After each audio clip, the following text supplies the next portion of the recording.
Hello साथियों, मैं सौरभ कुमार सिंह और लगातार शिक्षक बहाली के मुद्दे पर लगातार फ़ोन कॉल और मैसेज आ रहे हैं कि कल एक महत्वपूर्ण धरना प्रदर्शन था, विरोध प्रदर्शन था और सारी चीज़ों पर आपको हम अपडेट बता दें कि क्या हुआ और क्या नहीं हुआ। क्योंकि कई लोगों का ये जानना है और लगभग लाखों लोग के पास एक ऑप्शन है कि आखिर सेकेंड सप्लीमेंट्री रिजल्ट कब आएगा, सेकेंड मेरिट लिस्ट कब आएगा। जैसा कि सबको पता है कि प्रथम फेज की बहाली में जैसा कि औपबंधिक 1,10,000 लोग ही ज्वाइन किए और उसके बाद अभी भी जो चीज़ें बताई जा रही है कि लगभग 80,000 लोगों ने ही अंतिम रूप से ज्वाइन किया है और चीज़ें जो है शिक्षकों के लिए डेट बढ़ाई जा रही है। पहले 20 से 25 और 25 से 30 कर दिया गया है। कहने का मतलब कि आज अंतिम तारीख है कि उनको ज्वाइन करना है और नियोजित वाले के लिए अंतिम तारीख जो है वो 7 दिसंबर तक लास्ट डेट है। तो क्या सीटों को बचाने का जो प्रयास चल रहा है शिक्षा विभाग से या बीपीएससी से, तो सारी चीजें लगभग अब साफ हो गई है। कल हम लोगों ने धरना प्रदर्शन किया, गर्दनीबाग में बैठे, उसके बाद फिर हम लोगों ने सारे साथियों ने एक निर्णय लिया कि अब बीपीएससी ऑफिस जाना है। फिर हम लोग ने बीपीएससी ऑफिस के पास आए हम लोग सब चीजों पर। तो अब जो बातें हैं, क्या बीपीएससी की तरफ से क्या संज्ञान, हमारे साथ ही हम लोग गए थे बीपीएससी के सचिव से मिलने। कल चेयरमैन सर अतुल प्रसाद जी कल नहीं आए थे, तो सारी बातें उनसे हुई। उन्होंने कहा है कि शिक्षा विभाग से जो भी सूचनाएं हैं वो आ रही है। कुछ सीटें को लेकर जो उपापोह की स्थिति है उस पर भी बातें हो रही है। तो ओवरऑल चीजें जो है वो 30 के बाद जो है सप्लीमेंट रिजल्ट की तैयारी हम लोग करेंगे। 3-4 दिन लगेगा। तो ये आप मान के चलिए, 100% मान के चलिए कि सप्लीमेंट्री रिजल्ट आ रहा है। तो कल कल का जो कार्यक्रम रहा वो बिल्कुल सफल रहा। अब बहुत खुशी है कि सारे साथियों ने साथ दिया, परंतु मुझे इस बात की भी चिंता रहती है कि लगभग मुझे लगा कि कम से कम 500 लोग भी आएंगे, लेकिन कल लगभग 200 के आसपास ही लोग आए थे। तो ये मुझे लगता है कि अगर आप सिर्फ कमेंट करते हैं या किसी यूट्यूब चैनल पर जाके अपने फेसबुक पोस्ट लिखते हैं या ट्वीट करते हैं या कुछ करते हैं, तो उससे ज़्यादा महत्वपूर्ण है कि आप सड़क पर आकर अपने विरोध को, प्रदर्शन को जाहिर कीजिए। सरकार के समक्ष, आयोग के समक्ष जो भी चीज़ें हैं, अगर आप एकजुटता नहीं दिखाइएगा, अगर आप एकजुट नहीं होइएगा, तो फिर सारी चीज़ें जो है ऐसे ही रह जाएगी। तो ओवरऑल चीज़ पर हम आपको अपडेट करा देते हैं। दूसरी महत्वपूर्ण जो विषय है कि क्या होगा, रिजल्ट कितना आएगा। तो 80,000 जो लोग ज्वाइन किए हैं, कई पेपर लिख रहा है कि 92,000 लोग ज्वाइन कर लिए। तो अभी लाखों लोग जो हैं तो इंतजार में हैं। हजारों लोग जो है तमाम जिलों से सूचनाएं आ रही हैं कि वहाँ नियोजित वाले ज्वाइन नहीं किए, वहाँ फ्रेश वाले ज्वाइन नहीं किए। तो कितने ड्रॉप आउट हैं, कितने फर्जी प्रमाण पत्र के आधार पर नियुक्ति पा लिए उनको बाहर किया गया, या कितने उसमें से ज्वाइन नहीं किए।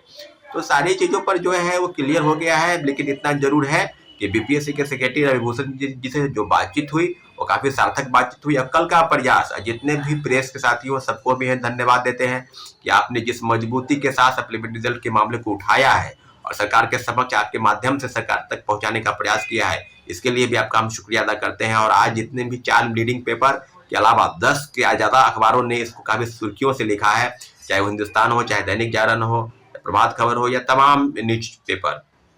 तो हम आपको बता दें कि ओवरऑल चीज जो यही है कि सप्लीमेंट्री रिजल्ट आ रहा है। अब उसको लेकर भी काफी पापों की स्थिति चल रही है।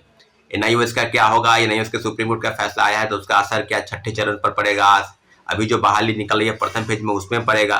तो अब जो चीजें हैं वो बिल्कुल साफ हो गई है स्थिति। अब कोई भी शिक्षण संस्थान हो, आयोग हो, कोई व्यक्ति हो या कोई भी, वो सुप्रीम कोर्ट के फैसले से ऊपर नहीं है। अगर कोई फैसले से ऊपर है तो एकमात्र व्यक्ति है भारत का फर्स्ट सिटीजन, यानी भारत के प्रथम नागरिक को महामहिम राष्ट्रपति महोदय। इसके अलावा सुप्रीम कोर्ट के जजमेंट का कोई बहिष्कार नहीं कर सकता। और इसका जो नतीजा है, इसका जो फलाफल है वो आप देख सकते हैं कि केवीएस के मामले में भी केबीएस ने हाथ पीछे कर लिया है।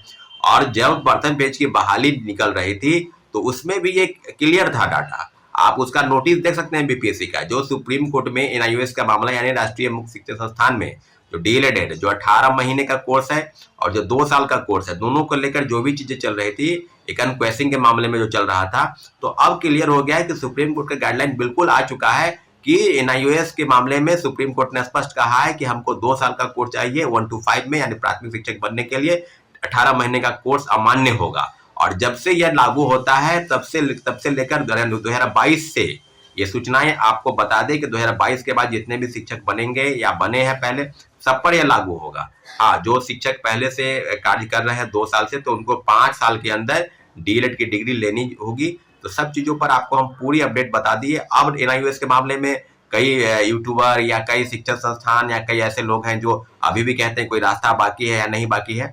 तो हम तो आपको यही कहेंगे कि आप अपनी चीजों को समझिए, जो ओवरऑल चीज था एनआईओएस के मामले में पूरी स्पष्टीकरण हम आपको देंगे एक और अन्य वीडियो में, लेकिन इस मामले में मेरी जो जानकारी है वो आपको हम शेयर कर दिए। अभी सबसे ज्यादा फोकस जो है वो सप्लीमेंट्री रिजल्ट को लेकर है। तो सप्लीमेंट्री रिजल्ट को लेकर काफी विरोध प्रदर्शन हुआ, 4 दिन गजनीबाग धरना स्थल पर भी हम लोग बैठे, लेकिन आप लोगों से लगातार गुजारिश हम करते रहे कि आप लोग अपने घर से निकलिए और अपनी मांग, क्योंकि लड़ाई आपको करनी है, नौकरी आपको करनी है। अगर आप अपने अधिकार की लड़ाई स्वयं नहीं लड़ेंगे तो फिर कैसे कोई संभव चीज है। तो इतना जरूर है कि सुप्रीम कोर्ट के फैसले से एनआईओएस का मामला क्लियर हो गया। अब बीपीएससी के हवाले से जो चीज है, तो इतना जरूर है कि बिहार सरकार और बीपीएससी या शिक्षा विभाग एक नोटिस जरूर आज या कल में निकालेगी कि एनआईओएस के मामले में जो सुप्रीम कोर्ट का जो डिसीजन आया है उसका असर बिहार के शिक्षक बहाली में पड़ेगा या नहीं पड़ेगा, या प्रथम फेज की बहाली में पड़ेगा, कितने लोग बाहर होंगे, या दूसरे फेज के बहाली में तो निश्चित रूप से पड़ेगा, कितने साल पहले से पड़ेगा। तो एनआईओएस के मामले में सारी चीजें अब क्लियर हो गई है। इतना जरूर है कि सुप्रीम कोर्ट के फैसले का सम्मान सबको करना है, उनके फैसले का स्वागत सब लोग करें या नहीं करें, परंतु आप खुलकर आप इस चीजों को कह सकते हैं कि सर्वोच्च न्यायालय के फैसले पर सबको विचार करना होगा और आज न कल उस चीज पर नोटिस जरूर जारी होगी, क्योंकि कोई व्यक्ति, संस्थान या आयोग या कोई भी संगठन इस सुप्रीम कोर्ट के फैसले से ऊपर नहीं है।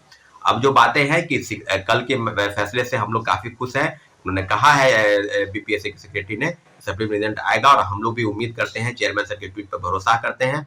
तो इस सारे मामलों पर कल हम लोग की काफी सराहनीय कदम रहा, हम लोग का आंदोलन काफी सफल रहा। इसके लिए सारे छात्रों को, सारे शिक्षक अभ्यर्थियों को धन्यवाद, और उम्मीद करते हैं कि सप्लीमेंट्री रिजल्ट जल्द से जल्द आएगा, ताकि एक और बातें कि बीपीएससी सेकेंड फेज की बहाली में कितने लोग बैठेंगे नहीं बैठेंगे, इसके पहले सप्लीमेंट्री रिजल्ट आना बहुत जरूरी है 1 to 5 से लेकर और सारे सीटों पर। तो हम आपको बता दिए ओवरऑल चीजें, और आपसे आग्रह करते हैं कि जो चीजें होंगी उसको आप तक हम बताने का प्रयास करेंगे। एनआईओएस के मामले में जो चीजें अपडेट होगी वो आपको शाम तक एक और वीडियो के माध्यम से अपडेट करेंगे सर।